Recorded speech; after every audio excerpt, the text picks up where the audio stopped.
On va rester dans ce qui empêche l'amour. Quelles sont les entraves à l'amour? Parce que c'est le thème du dernier article que j'ai publié sur le site coach-préparation-mental.fr.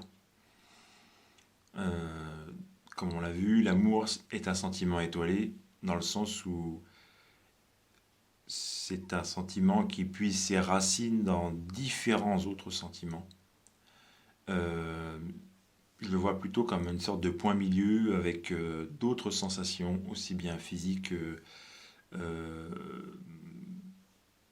que intellectuelles, j'ai envie de dire. Il y a des choses qu'on ressent dans notre tête et des choses qu'on ressent dans notre corps. Et c'est ce qui définit pour moi le mieux l'amour. C'est quelque chose de très diffus, on a du mal à savoir où il est, on a du mal à savoir où il va, mais c'est quelque chose qui habite et qui restaure. Ça habite vraiment dans le sens où c'est comme une sorte de chaleur ou de costume qu'on a de l'intérieur et qui se projette sur autrui et qui se projette dans la relation qu'on peut avoir avec quelqu'un d'autre ou alors avec plusieurs autres personnes. Euh, J'avais parlé dans mon article de l'envie et la volonté de relation à l'autre.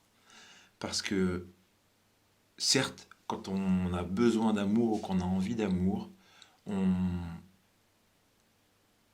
on le sent à l'intérieur de soi, qu'il nous manque quelque chose, qu'on aimerait partager quelque chose. Et pour moi, c'est déjà beaucoup, c'est déjà un très très bon signe d'avoir cette envie, ce désir ou ce feu, j'ai envie de dire ce feu ardent, plus ou moins, on va dire. Euh, et ensuite, d'avoir l'envie de le partager, c'est non seulement de le donner, mais d'en recevoir aussi.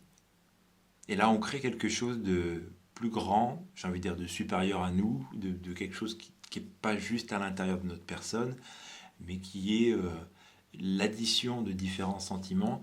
Et quand on a une relation avec quelqu'un qui nous aime, on a la chance de pouvoir la faire grandir et ça nous fait du bien.